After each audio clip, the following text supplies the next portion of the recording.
नमस्कार साथियों, स्वागत है आपके अपने परिवार एजुकेशन हब पर। Let's create the future. कैसे हैं आप सभी? उम्मीद करता हूं सभी एकदम स्वस्थ होंगे, मस्त होंगे और अपनी अपनी स्टडी में व्यस्त होंगे। तो एजुकेशन साइकोलॉजी पढ़ रहे थे और एजुकेशन साइकोलॉजी हम किशोरावस्था की एक और बेहतरीन क्लास लेकर के आप सभी के बीच में हाजिर हूं।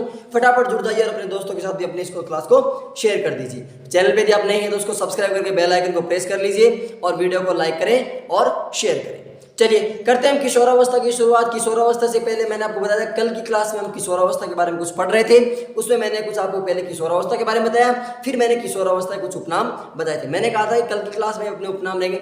उपनाम नहीं, एक तरीके से किशोरावस्था की विशेषताएं हैं। उससे पहले हम विकास, अभिवृद्धि, भ्रूणावस्था, शेषावस्था, बाल्यावस्था, ये सारी क्लासेस अपन कर चुके हैं। एटलीस्ट अपनी 15 से 20 क्लासेस पहले हो चुकी हैं। वो अगर आपने नहीं देखी है तो आप वो देख सकते हैं और बिल्कुल डिटेल से अपना कंटिन्यू रेगुलर सिलेबस इसमें चल रहा है, तो किसी प्रकार की कोई दिक्कत करने की अपनी समस्या वाली बात नहीं है। ओके, तो आज अपन किशोरावस्था पढ़ते हैं। फटाफट जुड़ जाइए, अपने दोस्तों को भी जोड़ लीजिए, पेपर पेन हाथ में ले लीजिए और हेडिंग रही किशोरावस्था के उपनाम। कल हमने बहुत सारे उपनाम पढ़े थे, आज उन्हीं उपनामों को हम आगे पढ़ते हैं। किशोरावस्था के उपनामों को हम पढ़ते हैं। कल मैंने आपको बताया था कि किशोरावस्था को हम टीनेज बोलते हैं और उसके बाद मैंने आपको बताया था सुंदरता की अवस्था भी बोलते हैं, जीवन का वसंत काल बोलते हैं, रोजगार। आप एक बार नोट करते चलिए, रोजगार मतलब उसमें जो आपका लिखा हुआ है ना उसमें मैच करते चलिए। रोजगार चुनने की अवस्था बोलते हैं, जीवन की पहचान का काल बोलते हैं, आधारहीन आत्मचेतना की अवस्था होती है, संपूर्ण संप्रत्य के विकास की होती है। हो गया। फिर जीवन का सबसे कठिन काल होता है, समस्याओं की आयु होती है। बताइए मैंने आपको तनाव, तूफान, दबाव, संघर्ष की आयु होती है। किसने बात की थी? ये बात की थी स्टैनले हॉल ने, जिनको किशोरावस्था का जनक कहते हैं। उसके बाद अगला मैं बताऊं आपको, अगला आता है उलझन की अवस्था। उलझन की अवस्था, बच्चा जो किशोर होता है ना वो उलझन में रहता है। उलझन में कैसे?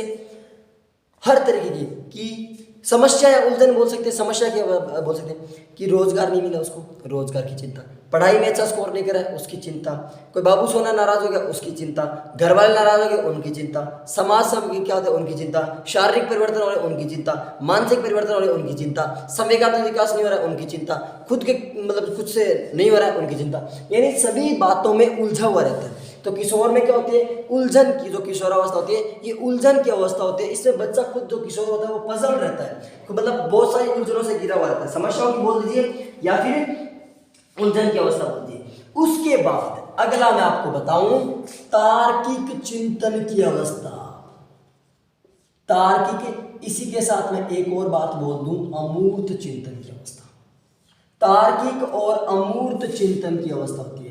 अब मैं आपसे पूछना चाहूंगा कि आपने कितना पढ़ा है, ये बताइए मुझे, शेषावस्था में चिंतन किस प्रकार का होता है? आप मुझे कमेंट करके बताएंगे। क्या करता हूँ कभी कभी मैं बीच में क्लास के बीच में आपको रेस्पॉन्स देता हूँ, लेकिन अब मैं आपको रेस्पॉन्स क्लास के बीच में नहीं रखूंगा। मैं क्लास के एंड में आपके कमेंट देखना चाहता हूँ और उन कमेंट में आपका जवाब क्या रहता है उनसे मुझे पता चल जाएगा। नहीं देते हो आपकी मर्जी, इसका मतलब आपको याद नहीं, देते हो तो आपके लिए बहुत अच्छा होगा। ये बताइए शेषावस्था में किस प्रकार का चिंतन रहता है, बाल्यावस्था में किस प्रकार का चिंतन रहता है? ये दोनों चिंतन मैं आपको बता चुका हूँ और दोनों प्रकार, तर्क के आधार पे और मूर्खता के आधार पे, इन दोनों के आधार पे शेषावस्था और बाल्यावस्था में चिंतन मुझे एक तो अभी तक आप लाइव में अभी कर सकते हैं मेरे सामने, अभी करके बता दीजिए, मैं अभी आगे हमें पढ़ लूंगा। और ये जो तार्किक चिंतन और अमूर्त चिंतन तो कौन सा होता है? किशोरावस्था में। तार्किक चिंतन, चीजों को लॉजिकली समझना, हर एक चीजें मैजिक नहीं देखता, अब चीजों में लॉजिक ढूंढेगा कि चांद पृथ्वी से छोटा दिखाई देता है, मतलब चांद पृथ्वी के चक्कर लगाता है हमें दिखाई देता है, क्यों दिखाई देता है? कभी कम क्यों, कभी क्या ज्यादा क्यों? सूरज घूमता हुआ, सूरज इधर से उधर चलता हुआ क्यों दिखाई देता है? वो क्या है? ये हर चीज का लॉजिक लगाएगा, हर एक चीज की साइंटिफिक लॉजिक लगाएगा। ये नहीं मानेगा कि चीजें कैसे होती हैं, उनके पीछे एक से एक सवाल लगा देगा, प्रश्नवाचक चिन्ह की, ऐसा क्यों हो? वो तार्किक चिंतन। अमूर्त, अब चीजें जो उसके सामने नहीं है ना उनके बारे में भी सोचने लग जाएगा। उसके सामने कोई इमेज नहीं है, उसके बारे में मतलब कोई सामने उसकी मूर्त चीज नहीं है, उसके बाद भी किसी चीज के बारे में सोच करके और उस पर चिंतन करना, वो कौन सा हो गया? अमूर्त चिंतन। यानी तार्किक और अमूर्त चिंतन कौन सी अवस्था में होता है? उपनाम इसके मतलब तार्किक चिंतन या अमूर्त चिंतन की अवस्था होती है। क्लियर? फिर इसको परिवर्तन की अवस्था बोलते हैं। परिवर्तन की अवस्था, एज ऑफ चेंज। इसमें खूब सारे परिवर्तन होते हैं, शारीरिक परिवर्तन होते हैं, मानसिक परिवर्तन होते हैं, संज्ञानात्मक संवेगात्मक परिवर्तन होते हैं। शारीरिक परिवर्तन कैसे? कि किशोरों में दाढ़ी मूंछ आने लग जाती है, लड़कियों की थोड़ी ब्रेस्ट वगैरह निकल जाती है, या फिर लड़कियों में पीरियड्स वाले समय मतलब जो हो जाती है शुरू, तो ये क्या होते हैं परिवर्तन। और इन्हीं परिवर्तनों की वजह से थोड़ा नेचर चिड़चिड़ा हो जाता है, थोड़ा गुस्से वाला नेचर हो जाता है, चिड़चिड़ा नेचर या गुस्से वाला स्वभाव हो जाता है। तो किशोरों की गलती नहीं है, ये उनकी एज का असर है और उस एज में परिवर्तन होता है, इसलिए परिवर्तन को वो क्योंकि चेंज होता है ना, और उस चेंज के साथ खुद को ढालने में थोड़ा वक्त लगता है। और अगर आप में आपके मान आप जो काम कंटिन्यू कर रहे हो उसमें कुछ चेंज हो गया, आपका शेड्यूल था उस शेड्यूल में चेंज हो गया, अब शेड्यूल में चेंज हो गया तो आपका माइंड डिस्ट्रैक्ट होगा नहीं होगा। आपका माइंड जब डिस्ट्रैक्ट हुआ ना, इसका मतलब आपको उसके साथ सामंजस्य तालमेल बैठाने में थोड़ा वक्त लगता है, और इसीलिए क्या होता है परिवर्तन, और इसीलिए क्या होता है उलझन और गुस्से की अवस्था भी होती है। क्लियर? तो परिवर्तन की अवस्था भी कौन सी होती है? किशोरावस्था होती है। उसके बाद एक चीज आपको बता चुका हूं, सुंदरता की अवस्था, या सुंदरता की अगर ऐसे दे दे कि दर्पण की अवस्था। मैंने बताया था ना, पूरे दिन आईने के सामने खड़ा रहता है, मैं ऐसे बाल सेट कर लूँ, मैं ऐसे शर्ट कर लूँ, मैं ऐसे कलर कर लूँ, मैं ऐसे बाजू करूँगा तो कैसा लगूंगा, पैंट ऐसे पहनूंगा ऐसे कैसे लगूंगा, शूज ये पहनूंगा, कलर कैसा है, बेल्ट कहाँ लगाऊँ, कैसे क्या लगाऊँ। तो दर्पण की अवस्था, दर्पण की अवस्था पूरे दिन शीशे के सामने खड़ा रहता है। सुंदरता की अवस्था, दर्पण की अवस्था, एक ही बात है। क्लियर? आगे चलते हैं। क्रांतिकारी अवस्था, क्रांतिकारी भावना आती है बच्चे में इसमें। क्रांतिकारी अवस्था, कहीं पे टेररिस्ट ने अटैक कर दिया, किसी ने कुछ बोल दिया, जोश में आ जाता है, जोश भरा रहता है। क्रांतिकारी अवस्था, इसे मतलब हर एक जगह पे आगे जाकर के थोड़ा मतलब जैसे हर एक मतलब थोड़ा दल में भाग लेना, कहीं लड़ाई दंगा हो गया जाकर के सबसे पहले भिड़ना, क्योंकि इसे जोश होता है और जोश में बच्चा क्या करता है? क्रांति करता है। किशोरावस्था कौन सी होती है? क्रांतिकारी अवस्था। ये सारे उपनाम है इसके। वीर पूजा, वीर पूजा की अवस्था, वीर पूजा, वीर पूजा क्या? अपना एक आइडियल, मतलब जो जितने भी ये जो अपने शहीद वगैरह है, जैसे मान लो भगत सिंह, अब भगत सिंह को मान कर, क्योंकि जोश होता है ना बच्चे में, और जिस राजनेता में जोश होता है ना, मतलब बच्चे व्यक्ति के या किशोर में, हालांकि बच्चा नहीं बोल सकते, किशोर है, जोश की भावना होती है, और जोश में वीरों की पूजा करता है कि आर्मी वगैरह के उसको सपने आते हैं कि आर्मी में ऐसे होता है, आर्मी में ऐसे होता है, या फिर ऐसे मतलब इस तरीके की, यार वो देख भगत सिंह ने क्या किया था, ऐसे किया था, चंद्रशेखर आजाद ने क्या किया था, सुभाष चंद्र बोस ने क्या किया था, उनके बारे में सोचता है, उन्हीं के बारे में चीज़ें करता है। तो वीर पूजा अपने जो मतलब जो थोड़े आइडियल वगैरह होते हैं ना, उनको आइडियल मानता है, उनकी उनकी मतलब पूजा की तरह से नहीं, आरती लेके आरती करता है वैसे नहीं, मतलब उनको मानता है कि उनके जैसा मुझे बनना है, उनके जैसा मुझे होना है। तो वीर पूजा। तो उलझन की अवस्था, तार्किक और अमूर्त चिंतन की अवस्था, परिवर्तन की अवस्था, दर्पण की अवस्था, क्रांतिकारी अवस्था, वीर पूजा की अवस्था कौन सी होती है? सारी सारी किशोरावस्था होती है। क्लियर? दिव्य सपनों की अवस्था, वो मैंने बताई थी, आधारिनात्मक चेतना, दिव्य सपनों की बोल सकते हैं, दिवा स्वप्न, कपोल कल्पना, इमेजिनेशन, फैंटेसीज, दिवा स्वप्न की अवस्था। कौन सी अवस्था? दिवा स्वप्न, कपोल कल्पना, फैंटेसीज की अवस्था। उसके बाद अगला मैं बताऊंगा सम्मान की अवस्था, आत्मसम्मान या सेल्फ रेस्पेक्ट, या सम्मान की अवस्था, आत्मसम्मान हो सकता है, सेल्फ रेस्पेक्ट हो सकता है, सम्मान की अवस्था। क्लियर? दिवा स्वप्न की होगी, आत्मसम्मान की अवस्था होगी। उसके बाद समवयस्क समूह की अवस्था, समवयस्क समूह की अवस्था, खुद के समान वाले, अभी मैं लिख देता हूं तीनों चीजों को, फिर एक साथ समझाऊंगा।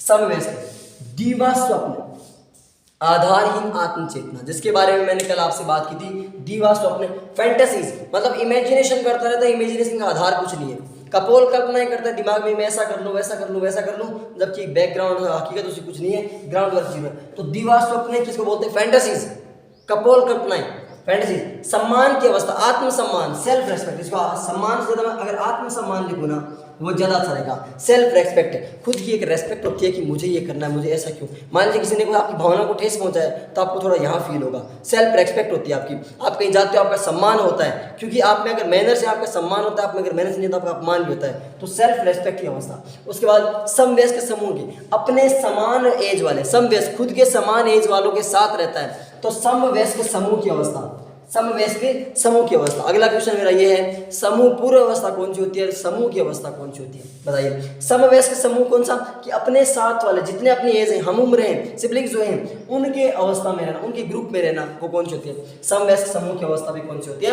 किशोरावस्था होती है। Is that clear? यहां तक आपको समझ में आ गया? उसके बाद आदर्शवाद बनाम यथार्थवाद, आइडियोलॉजी वर्सेस रियलिटी, आदर्शवाद बनाम यथार्थवाद, आइडियोलॉजी वर्सेस रियलिटी। उसके बाद अगली है पलायन की अवस्था या घर से पलायन की अवस्था। पलायन कहां से? घर से। पलायन की अवस्था देखिए, पहले मैं बताता हूं आदर्शवाद बनाम यथार्थवाद, दोनों को नोट कीजिए। आदर्शवाद बनाम यथार्थवाद यानी, और फिर अगली है पलायन की अवस्था या घर से पलायन की अवस्था। क्लियर? यहां तक ये दो बातें समझ में आ गई, समझा दूंगा इनको। फिर एक और लिख लीजिए, शिक्षा में रुचि। ये हालांकि आपको जब बाल्यावस्था पढ़ा था तो मैंने आपको बताई थी, शिक्षा में और रुचि की अवस्था, तीनों को समझाता हूं। पहले समझिए इसको, शिक्षा में रुचि। बच्चा इस टाइम पढ़ने लिखने लग जाता है, उससे बार बार लोग पूछते हैं कि तुझे रिजल्ट कैसा रहा, तुझे कैसा लगा, पेपर कैसा हुआ, क्या मतलब जॉब लग जाएगा, कैसे लगेगा, कब लगेगा। तो बच्चा फिर उसमें रुचि नहीं लग जाता कि मुझे पढ़ना ही पड़ेगा, पढ़ा दो। देखिए आपको एक बात बताऊं, अगर आपको तैयारी करनी है सीरियसली, आपको पढ़ना तो पड़ेगा, पढ़ना तो आपको पड़ेगा, चाहे आप रो करके पढ़ो, चाहे आप हंस करके पढ़ो, चाहे आप कैसे भी पढ़ो, लेकिन आपको पढ़ना पड़ेगा। बिना पढ़े किसी प्रकार की कोई नौकरी नहीं। पढ़िए, किताबों के साथ अपना वक्त गुजारिए, किताबों को थोड़ा वक्त दीजिए, क्योंकि किताबें ही एकमात्र ऐसी चीज़ें जो लाइफ में कभी भी आपको धोखा नहीं देंगी। हर एक चीज़ आपको धोखा दे सकती है, लेकिन किताबें कभी भी धोखा नहीं देंगी। तो पढ़ना तो आपको है, रोकर पढ़ो, हंसकर पढ़ो, पढ़ना आपको पड़ेगा। इसलिए हंसकर पढ़ते हैं ना यार, हंस करके पढ़िए, एंजॉय कीजिए। चलिए, तो शिक्षा में रुचि बच्चे में आना जाती है। उसके बाद पलायन, घर से पलायन करता है, घर से बाहर रहता है, क्योंकि समवयस्क समूह की अवस्था, समवयस्क समूह खुद के हम उम्र साथियों के साथ रहता है, खुद के साथ रहता है, तो क्या होता है, घर से बार बार बाहर रहता है, पूरे दिन घर से बाहर घूमता रहता है, मटर गश्ती करता रहता है, तो पलायन की अवस्था। पलायन मतलब घर से बाहर जाना, घर से बाहर कहीं जाना, तो वो क्या होता है, पलायन की अवस्था। ओके, आदर्शवाद बनाम यथार्थवाद। एक होता है आइडियोलॉजी, एक होती है रियलिटी। आदर्शवाद, आदर्श तो चीजों को मानेगा। आदर्शवाद क्या कहता है कि एकदम सच बोलो, कैसा रहो, ऐसे रहो, वैसे रहो। लेकिन यथार्थ में क्या है? आदर्श आपका आइडियल रूप स्वरूप आपको पता है, आइडियल आपको स्वरूप पता है कि इस तरीके का मुझे सच बोलना चाहिए, मुझे ऐसा करना चाहिए, मुझे ऐसा करना चाहिए। लेकिन रियलिटी क्या है? उस रियलिटी से आदर्शवाद क्या मानता है कि समाज में कुछ ऐसी चीजें हैं जो उनके अकॉर्डिंग वहां पे रहना पड़ेगा, लेकिन क्या रियलिटी में वो चीजें पॉसिबल हो सकती है मेरे लिए? इसलिए दोनों में के बीच में संघर्ष चलता रहता है। आदर्शवाद बनाम यथार्थवाद की अवस्था भी कौन सी होती है? आदर्श माने कुछ चीजों को, लेकिन रियलिटी में वैसा नहीं होता है। कानून के अकॉर्डिंग आदर्श माने है, कानून ऐसे कर सकता है, लेकिन रियलिटी में जब कानून देखेगा तब पता चलेगा कि आदर्श क्या है, यथार्थ क्या है। आदर्शवाद बनाम यथार्थवादी कौन सी होती है? किशोर अवस्था होती है। क्लियर? आगे अगली बात, उसके बाद शिक्षा में रुचि अपनी होगी। उसके बाद आत्मनिर्भर बनने की अवस्था, आत्मनिर्भर बनने की अवस्था ये होती है, आत्मनिर्भर बनने की अवस्था हुई। उसके बाद भविष्य निर्माण की, भविष्य की चिंता इसमें रहती है, भविष्य निर्माण की कि आप अपने फ्यूचर को कैसे बनाएंगे, भविष्य निर्माण की अवस्था भी होती है। आदर्श में आत्मनिर्भर बनने की अवस्था होगी, जो भविष्य निर्माण की होगी। घनिष्ठ मित्रता होती है इसमें। अभी कुछ चीजें ऐसे हैं जो समझाने की जरूरत नहीं है। घनिष्ठ से मित्रता होती है, घनिष्ठ मित्रता, और धन कमाने की यानी पैसे कमाना, धन कमाने की भी इसमें होती है। धन कमाना यानी आत्मनिर्भरता, भविष्य निर्माण, घनिष्ठ मित्रता, धन कमाना, श्रृंगार की अवस्था बोल सकते हैं। चाहे इसको दर्पण की बोल दिए, इसी को श्रृंगार की बोल सकते हैं। क्या इसको बोलते हैं? इसी को अपन श्रृंगार की अवस्था बोलते हैं। दर्पण को बोलते श्रृंगार करता रहता है, पूरे दिन करता है वो, यानी ये क्या हो गया? आप इनको समझिए, आत्मनिर्भर, सेल्फ डिपेंडेंट बनना चाहता है कि मुझे एक दूसरे पर डिपेंड रहना ना पड़े, मुझे दूसरे के बारे में ज़्यादा ना सोचना पड़े, मैं खुद हूँ, जैसा मैं अपना काम कर पाऊँ, मैं दूसरों के ऊपर निर्भर ना रहूँ, मैं हर एक काम अपना स्वयं कर सकूँ, यानी आत्मनिर्भर बनना चाहता है। आत्मनिर्भर बनने के बाद भविष्य की चिंता, मुझे फ्यूचर में ऐसा करना है, मुझे फ्यूचर में वैसा करना है, मेरा फ्यूचर सिक्योर होना चाहिए। और फ्यूचर सिक्योर होने के लिए क्या करता है? धन कमाने की भी चिंता रहती है कि मेरा भविष्य अच्छा रहे, इसलिए पैसे कमाने जरूरी हैं, क्योंकि बिना पैसों के आप कुछ भी नहीं हो सकते।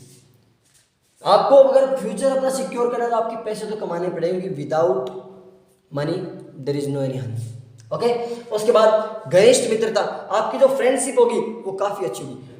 अब आप मुझे ये बताइए कि शेषावस्था में मित्रता किस तरीके की होती है, बाल्यावस्था में मित्रता किस तरीके? देखिए कितने क्वेश्चन आपसे पूछ रहा हूँ, 5 क्वेश्चन तो मैंने आपसे पूछ लिए, अब वो 5 क्वेश्चन का आप जवाब दोगे ना, 5 कंसेप्ट आप क्लियर हैं। अब देखो घनिष्ठ मित्रता, इसमें फ्रेंडशिप ऐसी होती है कि एक दूसरे के लिए मतलब 24 घंटे मौजूद रहते हैं। अगर आधी रात को भी दोस्त ने फोन कर दिया कि यार ये समस्या होगी, मुझे तेरे सपोर्ट चाहिए, घनिष्ठ मित्रता ऐसी होती है कि उसके सपोर्ट में जाता है।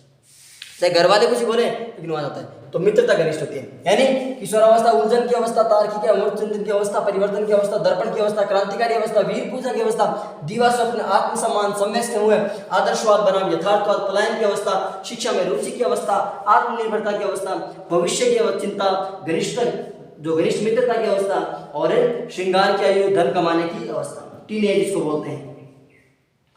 उसके बाद क्या होता है कि जो किशोर है ना, किशोरों में संवेग स्थिर रहते हैं और उनमें तीव्र परिवर्तन होते हैं।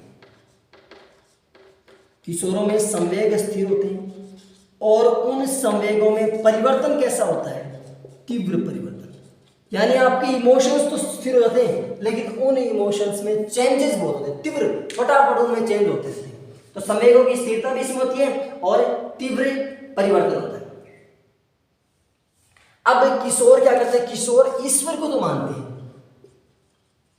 ईश्वर को मानते हैं कि हाँ ईश्वर होता है, लेकिन जो धार्मिक कर्म कांड है जैसे पूजा करना या अगर मुस्लिम है तो नमाज अदा करना या मतलब किसी तरीके के मंदिर जाना, धार्मिक कर्म कांड उसको नहीं पसंद है। हाँ ईश्वर में बिलीव करता है कि भगवान होता है, वास्तव में कोई ना कोई ऐसी शक्ति है जो हमारी सहायता करती है, लेकिन धार्मिक कर्म कांड में रुचि नहीं रखता कि किस प्रकार के मुझे मंदिर नहीं जाना, मंदिर जाने से क्या होता है, अगर मंदिर में जाओ तो ऐसा कर लो वैसा कर लो ऐसा वो करो, और धार्मिक कर्म कांड में वैसा विश्वास नहीं रखता। ईश्वर को मानता है लेकिन धार्मिक कर्म कांड में विश्वास नहीं रखता। किशोर अवस्था में आती है सारी चीजें। उसके बाद अगला चलते हैं अपन, जो सिगमंड फ्राइड है ना, सिगमंड फ्राइड ने किशोरों को देवदूत कहा है। वैसे कुछ नहीं मतलब याद रखने की कुछ नहीं, देवदूत कहा है मतलब किशोरों में ऐसी कुछ भावना देवताओं के दूतों के समान होते हैं एक तरीके से, तो किशोरों का सिगमंड फ्राइड ने देवदूत कहा है। ओके, इसी को बोलते हैं पीढ़ियों में अंतर की अवस्था। चलिए नाम जब पढ़ रहे हैं अपन सारे पढ़ लेते हैं। पीढ़ियों में अंतर की अवस्था कि पीढ़ी दो अपनी मतलब किशोर क्या मानता है। अब मान लीजिए किशोर को माता पिता कोई भी काम करता है, किशोर को उसके माता पिता रोकते हैं, वो क्या बोलता है, आप तो पुरानी सोच के हो, आप तो ऐसे सोचते हो, आप तो वैसे सोचते हो, आप तो किसी हमारे जनरेशन के टाइप के नहीं हो, आप तो हमसे बड़े हो इसलिए आपकी एज और हमारी एज में फ़र्क है, आपकी जनरेशन हमारी जनरेशन में फ़र्क है, आपकी सोच हमारी सोच में फ़र्क है। तो पीढ़ियों में अंतर भी इसी अवस्था में आता है, पीढ़ियों में अंतर की अवस्था होती है। उसके बाद नैतिकता का विकास होता है किशोर में। इसी में लिख देता हूँ मैं, इसी में साथ में पूरा मतलब एक साथ ऐड करना चाहूँगा, इसी के साथ में मतलब पूरा एक साथ में नैतिकता की अवस्था कि बच्चे में मोरालिटी आती है, नैतिक विकास होता है, उसमें मतलब थोड़ा जिम्मेवारी वाले काम आने लग जाते हैं, थोड़ा मतलब दूसरों के प्रति दया भावना की भावना आने लग जाती है। नैतिकता की अवस्था, नैतिकता का इसमें क्या होता है, विकास होता है। क्लियर? तो पीढ़ियों में अंतर की अवस्था, नैतिकता की अवस्था।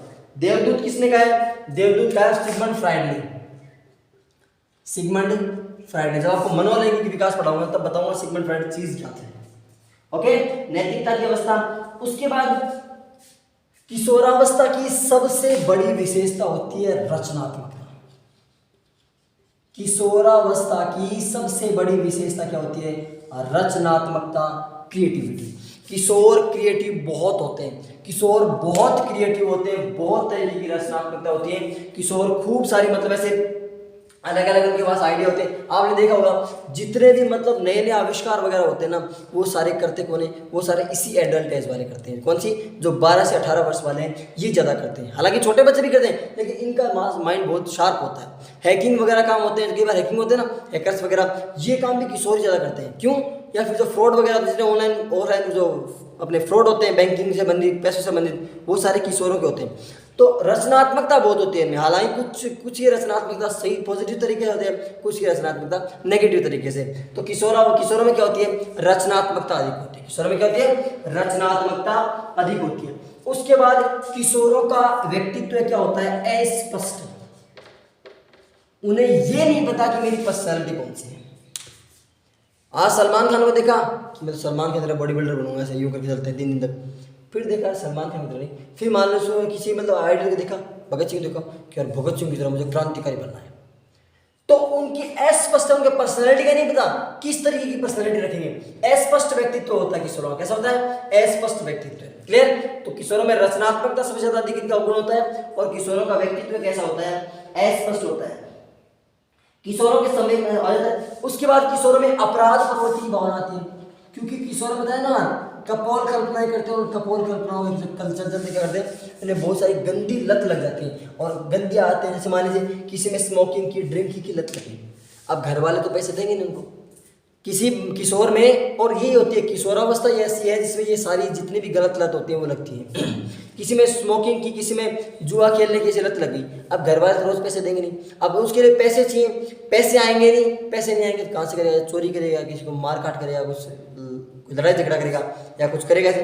तो ये क्या होती है, अपराध की अवस्था। अपराध भी इसी में सीखता है। अपराध कैसे, अपराध देखिए नशा है ना, कभी खुद नहीं लगता, आपकी संगत आपको बिगाड़ती है। आप किसी के साथ बैठोगे, मान लीजिए नशा करने वाले हैं, उनसे शुरुआत में दूरी बना के रखिए। आप नशा करने वालों के साथ बैठोगे, पहले दिन 1 दिन 2 दिन 3 दिन 4 दिन, धीरे धीरे आपको उसका आदी बना देंगे। क्यों? क्योंकि वो चाहते हैं कि हमारी गैंग और बढ़े, हमारे साथ और सदस्य आए। वो आपको धीरे धीरे 1 दिन पिलाएगा, कुछ नहीं होता, ऐसे कोई दिक्कत नहीं, पी ले ऐसे करके। फिर धीरे धीरे आप उसके आदी हो जाओगे ना, फिर आपको मना कर देंगे, मेरे पास तो नहीं है, तेरे पैसे से लेके। अब उसके पास पैसे हैं नहीं, पैसे नहीं दिया करेगा, अपराध करेगा। क्लियर? तो अपराध की अवस्था भी यही होती है, किशोरावस्था। क्लियर? यहाँ तक समझ में आ गया?